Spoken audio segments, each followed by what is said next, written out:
Hello and welcome to another video report from Mission Projects International. My name is Nathan Clark and with me is Cody Francis.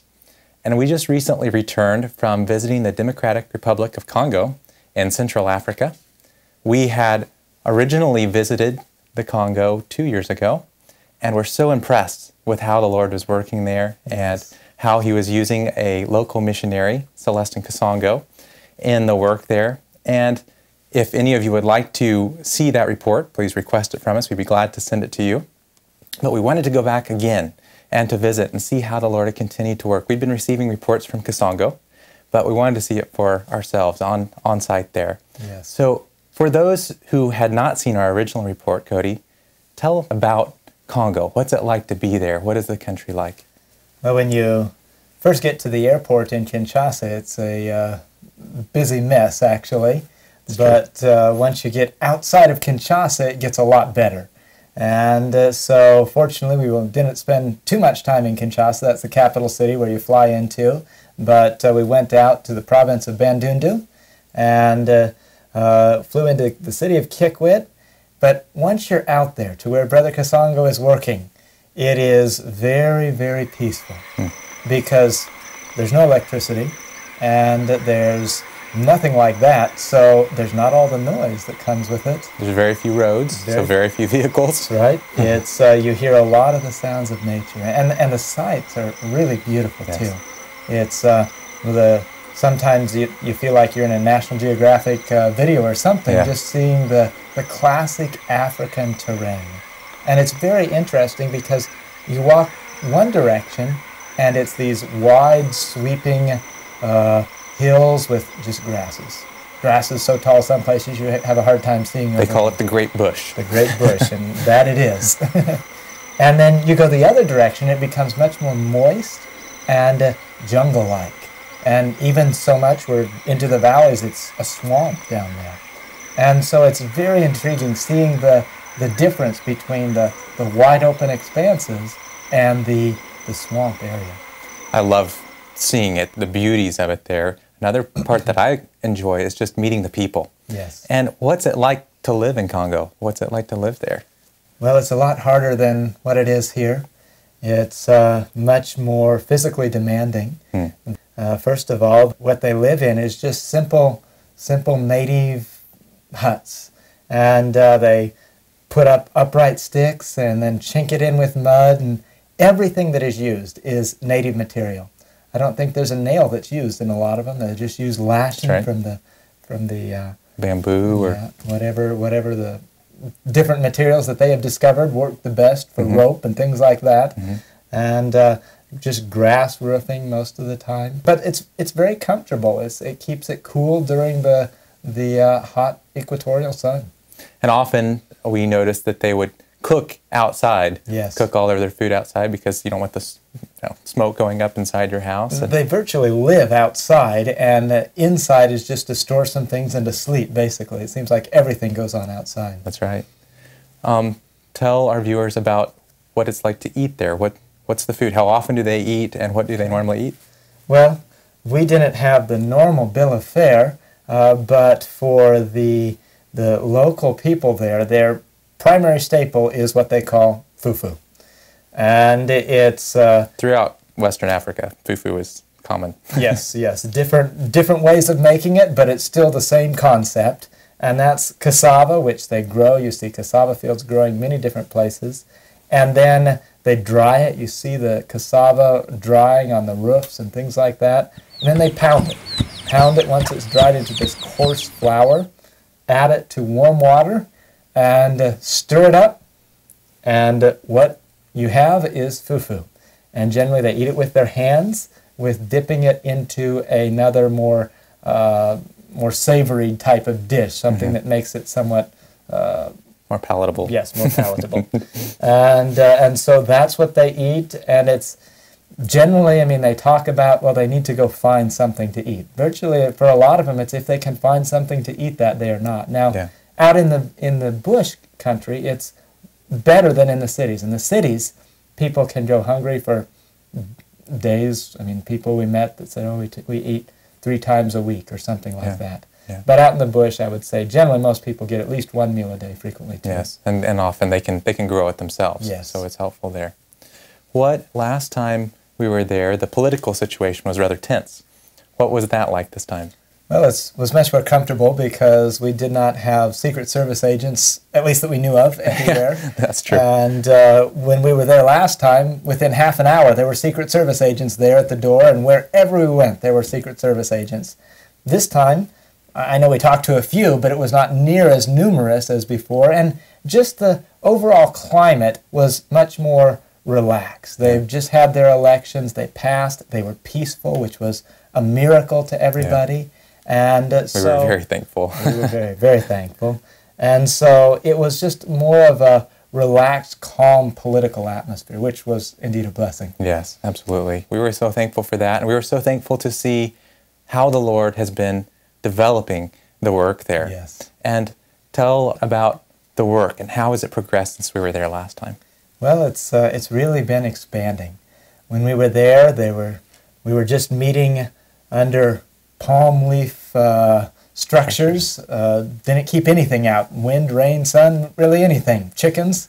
But now in a couple of the central churches, we've been able, through donations, to erect some permanent churches there, which have been a great blessing to them because their antagonists were saying, oh, they're just a fly by night. just going to flare up and then die out. They just have their simple churches. There's nothing permanent. But they couldn't say that once those churches were erected. And it provides a place for them to be able to worship in the rainy season and in the dry season, which is very important. I mean, it's very hard to worship in one of the palm structures when it's raining. When it rains there, it really rains. Right. We experienced it several times. Yes. So those churches, there's 2 structures that have been built, but what's happened in terms of other churches, the bush churches? Okay. Well, there's been many. When we were there were a handful of churches, 2, 3, 4, something like that. 4 churches, I believe. And now there's 20 churches. Yes, praise the Lord. And so that was so exciting to us to see how in 2 years it's gone from 4 to 20, a 5 times increase. And how has that happened? How has that growth been possible? Well, the primary reason is that Bible studies were printed in the provincial language there of Congo. And full Bible studies, yes. Full doctrinal Bible studies. There's a set of, I think there are 38, 39 lessons in these Bible studies, going through and just simple question and answer from the Bible. But it's enough that when people get it, they read it, they say, we need to know more about this. Yes. And so as they learn more, they call and they say, please come share with us. So visiting missionaries come, Brother Kasongo, some of the Bible workers and things, and they have meetings with them, they answer questions, and that's enough for many villages to say, we need a church and we need something permanent because we've never heard this before. And that's really exciting when you hear somebody say that. We've never heard it before, and this is the message that we need. Absolutely. And when we were there, we talked to Brother Kasongo about the importance of the Bible studies. So let's listen to him as he tells us about how important they are. Pastor Kasongo, maybe you can tell us a little bit. Recently, you were telling me about the Bible studies that have been printed. What language did you translate them into?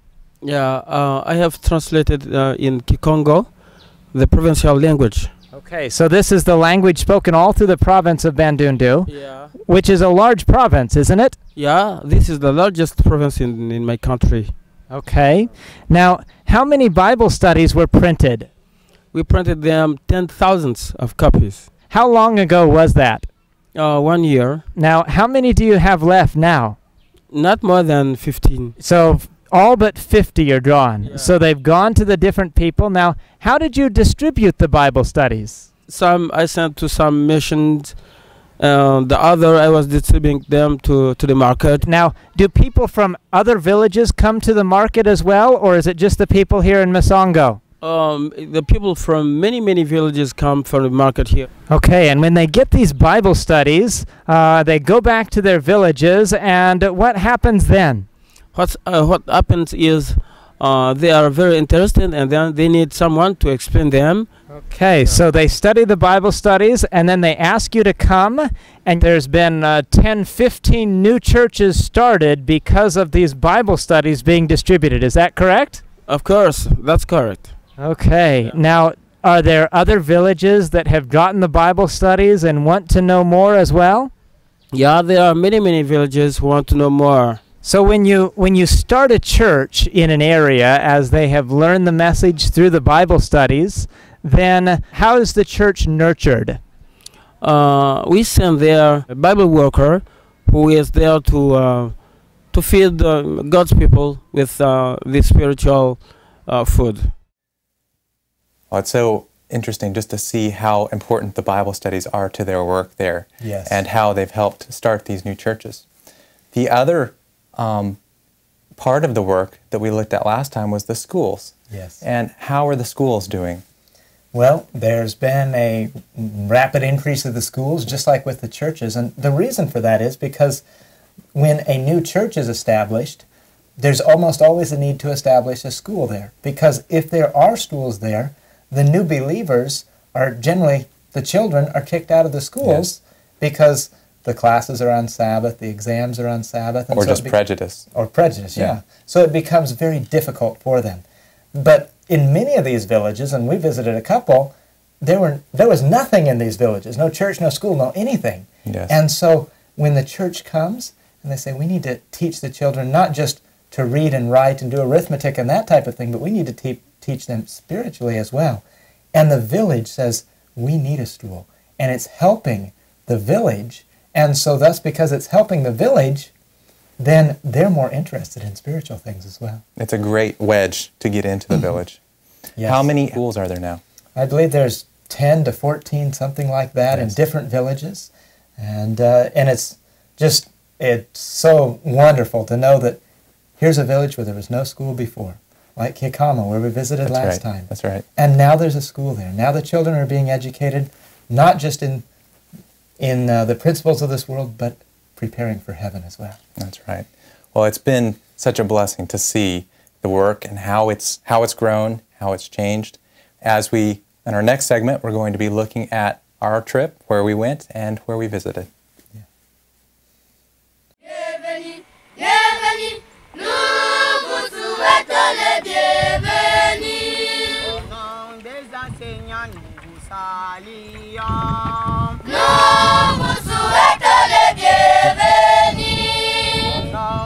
Enseignants, nous saluons. Nous vous souhaitons les bienvenus. Soyez les bien. Bienvenus, bienvenus. Nous vous souhaitons les bienvenus. Soyez les bien. Bienvenus, bienvenus. Nous vous souhaitons les bienvenus. Well, welcome back.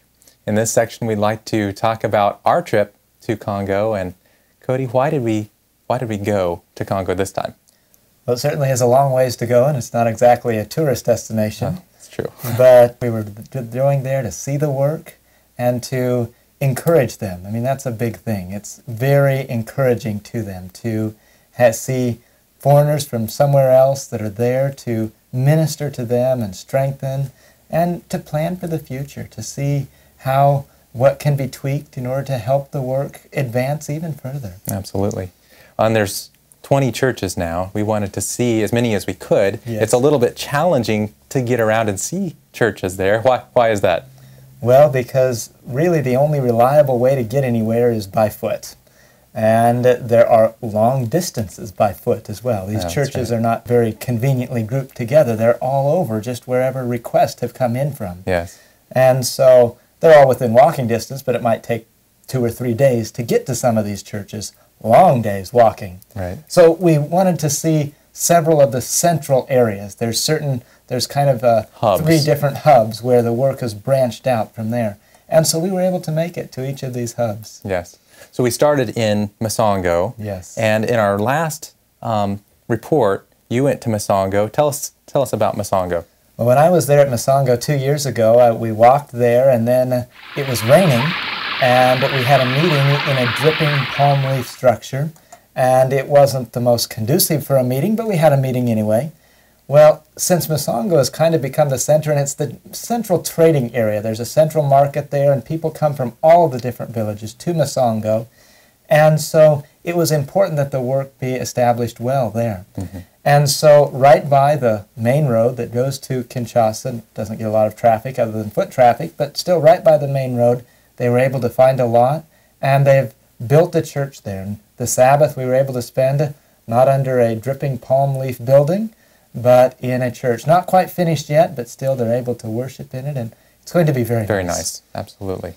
So. And we spent Sabbath there, and then immediately, the next morning, early, started off. And what where did was we it, go? about 4 o'clock in the morning? Yeah, I think we got up at 3:30. You want to get up early if you're walking, though. That's right, because to beat the equatorial sun, if you can, is certainly advisable. That's right. That day we got it in the morning and the afternoon and the evening as well, but just from the length of it.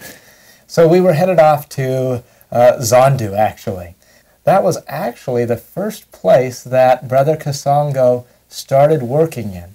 And it's interesting, when I was there the first time, 6 years ago or something, he was telling me about Zondu, and he says, we have to help the people in Zondu. He said, they're so remote and they're so poor. They don't have a church, they don't have a school. He said they can't even buy things like soap or salt. He said, when I was a Baptist minister, I came there, and my heart went out to them, and so I started to share with them. And he since has gone back to share the Advent message. So Zondu is very close to his heart, just That's right. because that was kind of a whole reason that he's there in Bandundu to begin with. That's right. And going there back in that period of time was a very dangerous thing to do. Right after he was converted to Adventism, he wanted to go back to Zondu and share with them. And we have some video footage of him talking about what that trip was like and some of the dangers that he met there. So we'll listen to that. Now, there's one village in particular we visited by the name of Zondu, and did you have some difficulties in the journey going back to give the Advent message to them? Whew. I have many difficulties, brother. This was just on 1997 when just President Kabila was, Mobutu was going. This was his last year, and then Kabila was coming with the army to enter in Kinshasa, to confiscate Kinshasa town. And then I should have been killed because the Mobutu soldiers who came in this province in order to attack and to stop Kabila's entrance, they were unable. So when they were just going back to Kinshasa, they were killing everybody they saw in the road. I remember the village we were hiding. They killed more than 200 men. They put them in the same line, and then they shot one gun here, and everybody, all of them, they fell and we were killed. And at that moment, God protected us, and then we were hidden in the forest, in the bush, and then soldier, we waited until Kabila Mobutu soldiers went back. They ran away. And then when Kabilas came, so we met them, and then we were coming. We went with them in Kinshasa, 300 kilometers. We walked with them, singing. I personally was praising the Lord for He has protected me as I went to feed His people. You went to share the Advent message with this village that was so poor they have a hard time buying salt and soap and that type of thing. And as you were going, there was this revolution and the soldiers were killing, and the Lord protected you. Was it worth it for you to go and brave this danger to go to Zondu? I'm happy. I'm happy. Even today, danger or no danger, if I have to go for God's word, I must go. Even if it was given to me to die for Jesus, I will, because He Himself died for me. So my life is given just for this work. Well, traveling to Nzandu was very dangerous for Kasongo. Fortunately, it wasn't that dangerous for us. Not as dangerous for us, fortunately. But what was it like to go there? Well, it was kind of like walking, and never thinking you were going to get there. It's always beyond the next hill. Where it is, Zandu is in the bush area, the savanna area. And so we made it something like 8 or 9 miles or something to Koshi, which was where we were a lot the last time. And then we took off into the bush to Zandu. And they told us it'd take, well, about 6 or 7 hours or something like that from there. And it's this big, grassy, rolling hills. And then you see way off in the distance, you see a few trees. And that's your next village. That's the next village. That's your target. And so you walk, and you finally make it to that village. Unfortunately, we had the misconception a couple times that the next village was Zandu, and it turned out not being Zandu, and so we kept thinking we were going to arrive at Zandu and didn't. And it was something the Bible workers caught their interest. We were very tired that day. It was like hiking 30 miles or something like that. We estimate it was about 30 miles. And through the hot sun, and the road is even somewhat sandy too. So it was a challenge, strenuous day, and we were very tired. And the Bible workers were too, actually, although they can walk, are much more accustomed to walking distances like that than we are. And we took a photo to document that we were tired, and what was interesting was the French word for tired is fatigué. And so like they fatigue. were fatigued. So they were always talking about photo fatigué. And of course they were tired too, but it was a strenuous journey, but once we arrived there, I was glad that we made it there. Absolutely. And what was the village like? Well, it was a somewhat more down in the valley than a lot of the villages. More closer to the water. That's Yeah. one thing I noticed. Wasn't a real large village, but just a normal African village with the mud hut and grass thatching, the palm trees scattered throughout the village, and then the fields around the village where they grow cassava and peanuts and that. And still, the only church that's there is the Seventh-day Adventist Church. Yes, and it was very full. It was interesting. We were there on New Year's Day, actually. That's true. And we heard a lot of activity that night from the non-Adventist. from the drums beating all night and all day, it seemed like. But it seems like they took a break out of their celebrations for the whole village to come out and to the church. And I remember we were meeting with some of the Bible workers, and they told us the church is full of men because the whole village had gathered there and were waiting for us, so we needed to go and share with them. And they were very receptive. I believe it was there we met with the chief. Of course, everywhere you go, you meet with the chiefs. Mm-hmm. And the chief there is over 80 villages. 88 villages. 88 villages. Yeah. And he said, we're so thankful that this church is here. And he said, we want it to be in all of my villages. Well, that's a big task, absolutely. But it's certainly an admirable task. Absolutely. It was so exciting to see the opportunities that were spreading out from there. Yes. And another good thing about it, we were able to stay there for a day. My legs were a little bit stiff after the long walk the day before. But immediately the next day, we took off again to the village of Motima. Uh-huh. What was it like to come into Motima? That's one thing I remember really well. Yeah, the Bible worker that was there had arranged things very well. And we were walking, and we came up, and here the path that we were on led straight to where the church and the school was. And so we came to that first. So we came, and he had gathered a part of their choir together, and they were singing to us. Bienvenue, bienvenue, nous vous souhaitons le bienvenue. They had, I believe, flowers in some type of jars there to give to us. And he said, we welcome you to the church. And it was quite a warm reception indeed. We knew that, in fact, it almost makes me feel bad, all of the effort that they had gone to, in that many of the villages, and Motima was definitely one of them, they built a hut for us to stay. Even though we only stayed there one night, they built a hut for us to stay in. Now, it will get used after we've left, but that's a lot of effort just to show their appreciation that we're making it there. Absolutely. And we could tell that the Bible worker that's been working there has really been working for that village. Yes. The entire village turned out. It was very interesting. It was we had 2 meetings that day, and I remember the church was just packed, and it wasn't. There was well over 300 people there. Yeah, and then they go around and you shake everybody's hand, and the square was enormous, and then they requested a second meeting that day because I think I had spoken the first time and they wanted you to speak the next time. And so when you were speaking, I went into the village to see if I could get some pictures or things like that. There was virtually nobody there because everybody was out listening. And, it's something that I'll probably never forget about Matima is that they said, this whole village, the Bible worker is the only one that has a Bible.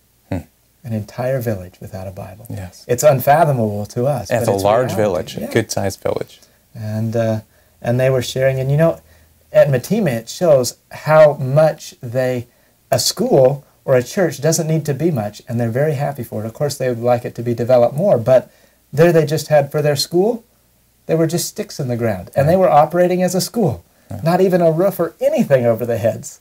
And because it was the only school there, and they wanted their children to have the opportunity to receive an education. That's right. And I think there's over 100 people at that church that attend every Regularly. day Yes. at the church there. So it's and it's only been in existence. It was about 6 to 8 months, to 8 something months. like that. So And it's wonderful to see. That's one center. yes, And so that kind of, once we'd reached Matima and spent time there, that was one of the centers. Then we had to get back. So we went back. You weren't feeling well that day, actually. No. It was a difficult trip and had to hike. I was definitely watching the next village, and if I can just make it to there, okay. But we finally made it back, and we went back to Koshi. And at Koshi, we were able to visit the church that we had visited last time. And it was so interesting just to see the differences there and how it's been developed and how that has increased. Yes. And then visited and preached there in Koshi. And then where did we go after that? Well, then we went back to Masongo and then to the jungle area to Kianji. Yes. So, It was very, very interesting. You drop off in elevation, and as you drop in elevation, it becomes much more jungle-like. yes. And it was the same direction last time we'd visited Kakama, similar direction as Kakama. And what were some of the things that impressed you about Kianji? Well, probably my favorite thing about Kianji is just the hardworking Bible worker that is evident that's there. And His name's Isaiah. And it's interesting mentioning the church in Koshi. The church in Koshi has supplied, because it was the first church and the people were grounded there into the Advent message, they have supplied these other villages with Bible workers. So now there's 20 Bible workers in each of these churches, and many of them have come from Koshi. And really, that's what each of these churches need to do, is they get grounded and send out more, workers from there, just like Koshi has done. But Isaiah came from Koshi, but now he's living in Kianji, and Brother Kasongo was talking to us. He said, well, he talked about transferring him to another village. And he said he asked the church there, and the church said, if you transfer him, we're all moving with him. Just to show how much... how attached they were to the Bible worker. And how he has done a good job. And they've actually we spent Sabbath there. Once again, they had built a house for us, a beautiful little compound with school, and this one actually is more developed than in Matima. It's been established maybe a year or a year and a half or something like that. And they have a very simple bush school there. And it's by native materials on the bottom. And then in order for it to be permanent, they've put tin roofing on the top. And it's less expensive than building a full concrete building, but it'll last a long time too with the tin roof. They say that the wood that they use for the structure will last 100 years. It's like teak. It's very hard wood. Yes. And so they have the school there. They have a simple palm frond church building. And can remember on Sabbath we started and people started coming, and pretty soon it was full and expanded beyond what it could hold. There were more people, I think, outside than what were inside. And they had to, there were just people all over underneath trees, delegations from several different villages saying, you've got a church here, you have a school here, we need one in our village as well. Again, a chief came who was over, I believe, 18 villages, said, I'd like to have churches in my villages as well. Yes. So just the magnitude of the opportunity Yes. is amazing. Yes. One of the other interesting people from the village of Kianji was the sorcerer. Yes. Tell about his story. Well, the sorcerer was actually he's an elderly man, and he was at the hospital in Masongo. And there was a family that had a daughter, I believe, that was ill. And they had requested Masongo to go and pray for this daughter. So he had gone there and he had prayed with this little girl, and she was doing better. And he met this sorcerer, this old man.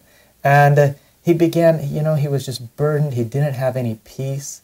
And he began to just share how all of these things that he had been involved with all of his life, and he thought he was too wicked to be helped, virtually. Yeah. And Kasongo said, no, if you call on the name of the Lord, if you accept Him and give your life to Him. And he did, and he found peace. And as a result, he wanted a church. And that's really a big part of how that church started. And so through that one man, prayers, and that one man accepting the Lord, this church has been established in Kianji. And we praise the Lord for that. Yes. And Kianji was kind of the second leg of the second hub that we wanted to see. And then from there, we left again. Yes. And hiked back. At that point, we'd hiked about 80 miles. And we wanted to go visit Masingi. Yes. Tell us a little bit about the trip to Masingi. Well, the trip there were several problems. We could walk there, but we were getting very tired by that point. And also, in reality, it was a miracle that Brother Kasongo was able to go with us, because a month before we arrived, he had serious hernia surgery. And and he was still recovering. But and he was walking every mile we walked, he was walking with us. And not just walking every mile we walked, but he would have to speak. Well, when you have a cut in your abdomen, when you're speaking, that becomes difficult. Yes. And he didn't have to just speak when I spoke, or just when you spoke, but when we both spoke, because he's the only one that can translate from English to their languages. Yeah. And so he was getting very sore by that point, and so we said, well, let's try to arrange. There's, I think, maybe 2 four-wheel drive vehicles in the whole area there, and we arranged for one of them to take us there. Well, they told us it was going to be a 6-hour walk, so I thought maybe 3 or 4 hours. By car. By car, well. That's what we were hoping. Those were vain hopes, we realized very, very quickly. And the worst thing of it, for me at least, was we got in and we could see the exhaust pouring in. Into the cab. There's direct right into the cab. Your eyes started burning immediately. The only relief I could get, it was when I was by the window sticking my head out the window and trying to get some fresh air and some relief from the eyes. And well, let's see. It had rained the night before, so that complicated matters even more. There was a river. To get to Masingi, there was a large river. And that was one of the reasons we didn't want to walk there. They told us we'll have to ford the river. And there's about half a kilometer where it'll be, up to your chest that you'll have to ford. We weren't really thrilled about that. But in order to drive around it, we had to take a wide detour. Way around. And so it took a long time. Yes. And the rain made the road worse, and we would not call it a road if it was here. I don't know what we would call it, but it would certainly not be a road. And so it was when we started getting into it, how can we drive through this thing? And, well, we didn't. We ended up getting stuck. And I think, what time did we make it to? 1:30 in the morning. 1:30 in the morning. And so it had been like taking us, what, 10 hours? 10 hours. Like it took 10 hours to get there by car. We were wishing we'd walked at that point. Yes. And so it was quite a ride. And I can remember 11:30 at night, the vehicle stuck there trying to dig it out. And we're doing the only thing we can do, stand there and watch. And wish that we could sleep standing up or something like that. But fortunately, we finally made it. And so when we were there. And we were thankful, because it's another center of the work. Yes. A surprisingly large village for being so remote. Yes. I would say several thousand people in that village. Something like that, yes. Similar to Masongo. And tell us about the church there. Well, there's some interesting challenges they've faced there. There's some villages where it just seems like the whole village accepts, and they're they see it from the Bible and they follow it. And then it's not always like that. The devil does oppose. We held a meeting there, and much of the town came out again. There was a number of people there. And then afterward, there were questions and answers, as there always is. And there were a couple pastors from other churches that were kind of trying to be antagonistic. And one of the challenges, very interesting, it's called a African church of some sort. Noir Afrique, the black African church. Yes, and they totally say we don't want anything to do with the Bible or with Christianity or with Jesus or with anything like that. And it was actually some members of that church that got the Bible studies. Yes. Said, this is different. We need to see this. And so there's strong opposition now from that church because they're very opposed not just to the Sabbath, but to the Bible and to Jesus and to everything. Yes. And many of their members were the ones that were the initial contacts that got this church going. Yeah. And so it was not as friendly of a reception because of the conflict that had been, but there's a good work going on there. There's a strong church still that is becoming established. It's has a ways to go still, but it's becoming established. And from there, it's really it's also a hub. Yes. That out from there, there's other and I contacts. think it's from there they told us is that it takes two more walking. days after that to some of the other churches. We can't make it there in a limited amount of time. Well, and we were looking at, should we walk back or should we drive back after our experience? Yes. And the driver said, well, I fixed the exhaust problem. And so we drove around with him. And it was better. It was better. It was pretty much fixed. Yes. So we decided to go ahead and drive back. Yes. And we got to one of the villages where we had stopped on the way there, and we had mentioned that we felt like we were animals in a zoo there because everyone came out to look. The whole village came to see what the Americans were going to do. And so we were being watched from our cage. And as we were there, we got stuck in sand. And so we got out and we said, let's start walking. It'll catch up with us. And looking back on it, that was a bad call. Yeah. Because the axle had broken. So we ended up walking ahead and having to walk back. So night was coming on, and we were halfway in between Masenge, where there was a church, and Masongo, where there was a church as well. But the Lord really provided for us. There was an old factory. I think it was a palm oil plantation and factory, and we were able to sleep there. We brought our mosquito nets and water pumps, and we were able to just camp out there and head off early in the morning and again. walk out. So fortunately, it's very interesting. Along this main road, the only vehicles that can make it anywhere are these enormous, they look like army trucks. Yeah. Four-wheel drive, large trucks. Yeah, all the wheels are driving, so 6 even wheels that are driving. Whatever wheel drive. And yes, and they load them so tall, and the people are on top. And fortunately, we got a ride in one of them that helped us get there. But they carry everything imaginable. And as we were riding in there, and we weren't worried about getting stuck this time. We were worried about tipping over just because of the center of balance on this large vehicle. That's right. But we finally made it back to Masongo, and yes. the Lord had helped us to get to several of those hubs and to feel like we had really seen a good overview of the work there. Yes. It was an encouragement to the believers there that we were able and we were willing to walk out there. Yes. And to stay there in the village with them, and then to see that it's going on. The work is rapidly expanding, just like the reports have been saying. And to be able to meet with the people and see the needs, yes. and to have them directly make requests. Yes. So in our next section, we'd like to look at that. What are the needs going forward as the work is rapidly expanding? So stay with us.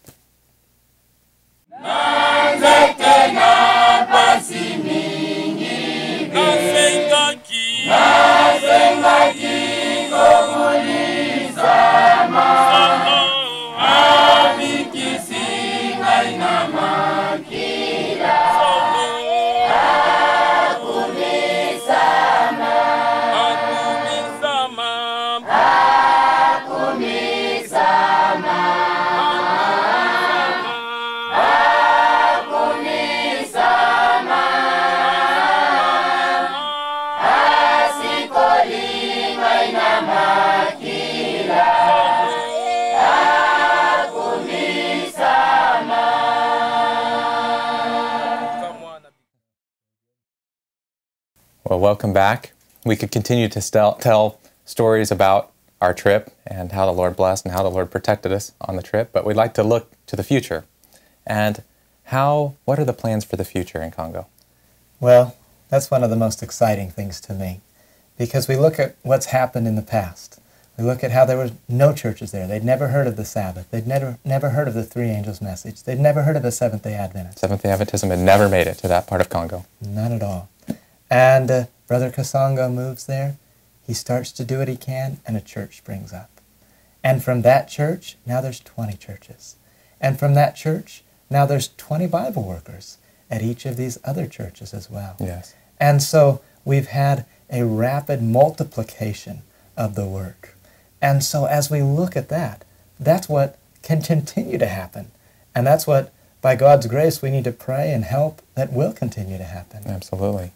And each of these churches, the churches vary in size from 50 to over 100. Yeah. Some of the churches we went to when we were there, and that's people who are attending every day. Yes. So the Bible studies in the morning every day, not including people who just come on Sabbath. That was very interesting, the calculation to me as we got it down. And they said, no, this is just those that are there almost every day. Yes. If we counted our members for churches like that here rather than on Sabbath, it would be very small. Yeah, yes.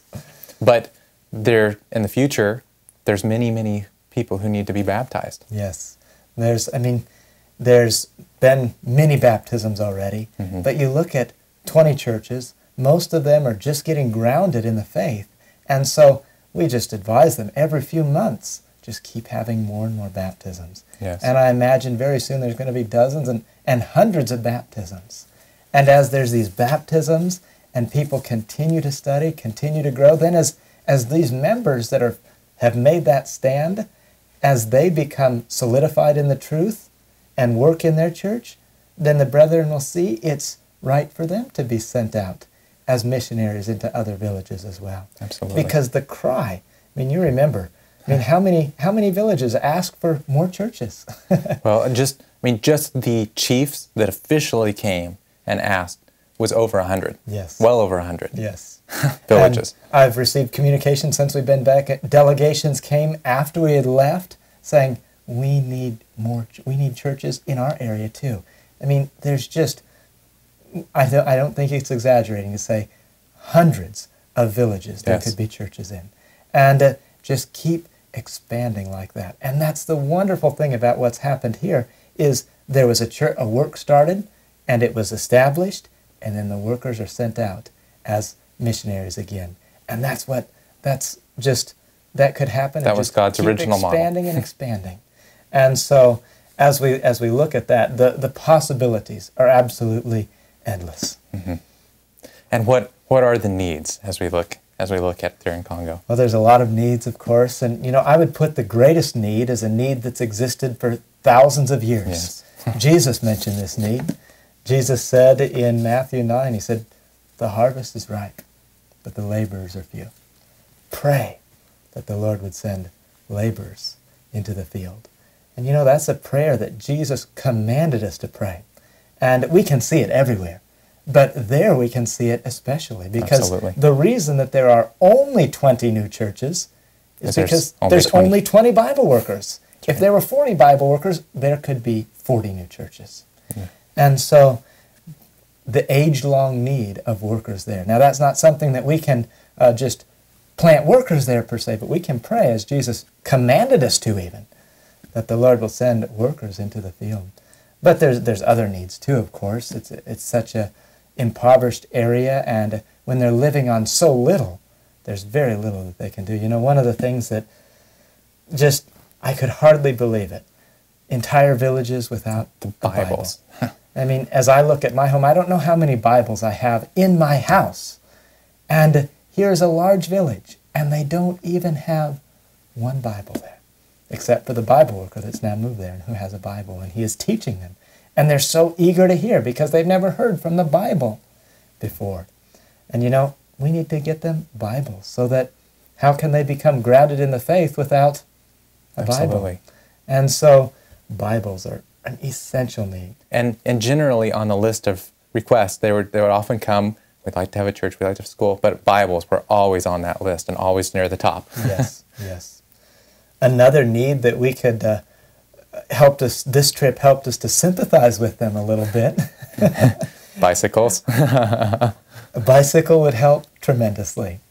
And not just one bicycle, I shouldn't say that, because there's 20 workers, and so there's 20 bicycles that are needed. And the Bible workers travel. They don't just stay at their own church. They visit the other churches in the expanding work. Yes. And bicycles would make a huge difference. And I mean, when it could cut down days of travel when they're going to some areas, and it would enable them to take things and just save a lot of extra effort. Yeah, that's right. Or they could put effort into giving time. The gospel and the time instead of walking through the great bush so much. And so bicycles, and you know, a bicycle isn't very much. A bicycle was, what was it, just over $100 or something like that. And it's a bicycle that will help them tremendously. And so it's the other means of transportation are not practical, but bicycles are, because they're human-powered. Absolutely.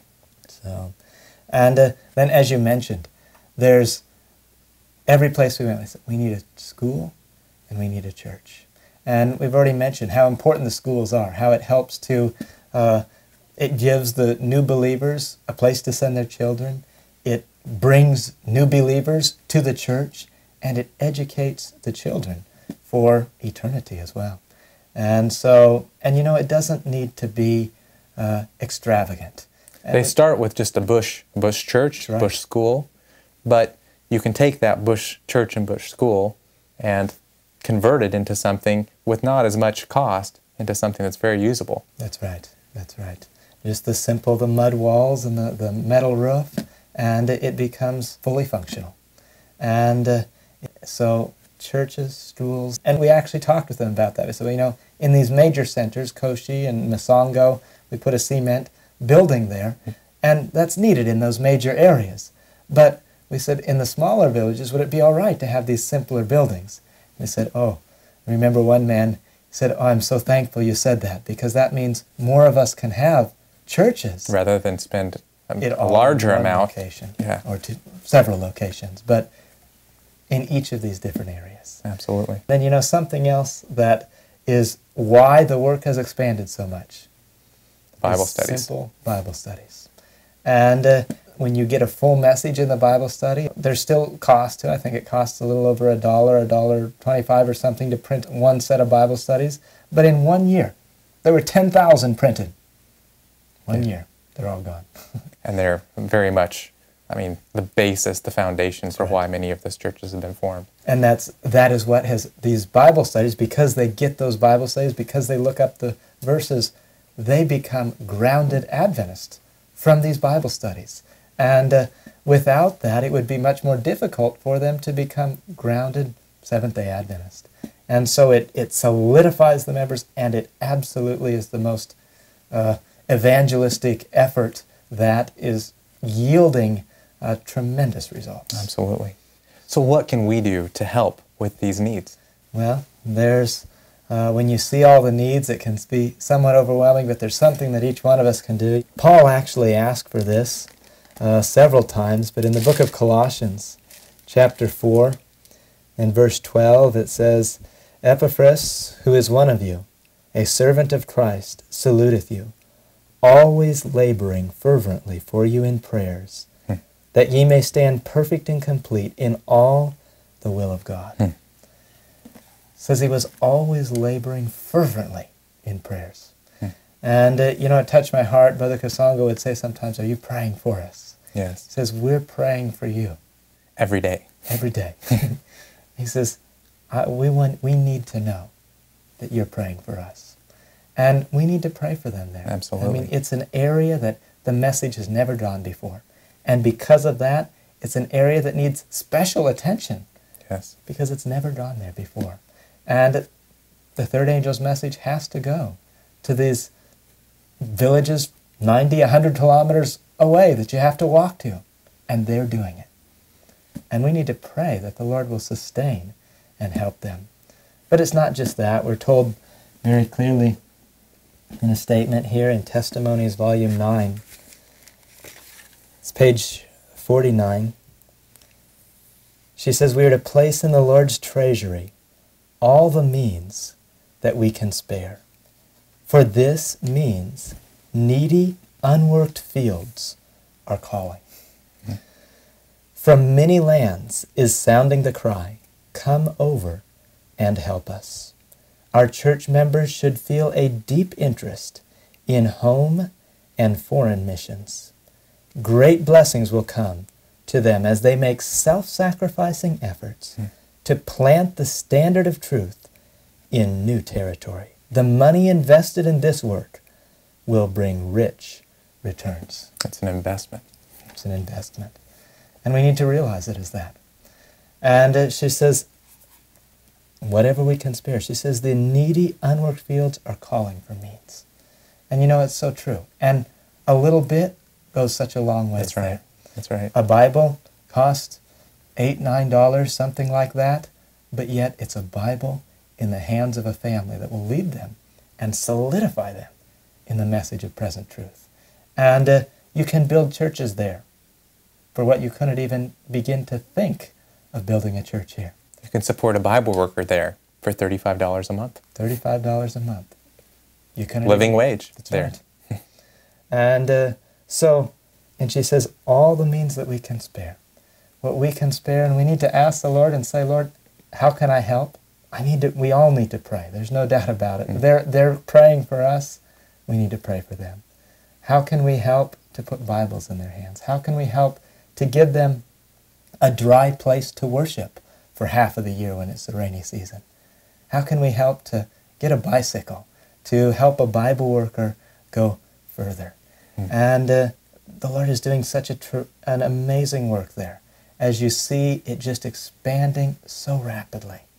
And as I see that, and as I see the needs of there, it makes me want to do what it says, help in whatever way we can. So I want to ask you just to pray. Pray for the work there. Pray for the brethren. And see what you can do to help take the message, not just to 20 villages, not just to 40, but to the hundreds of villages that are requesting for the message of truth there.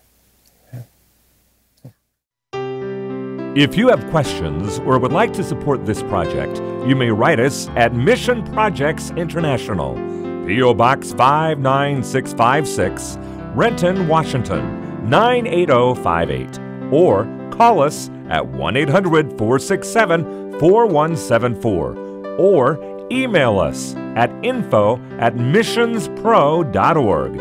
You can learn more about some of the other mission projects that we are involved in by visiting us on the web at www.missionspro.org. Let us work together to take the everlasting gospel to every nation and kindred and tongue and people.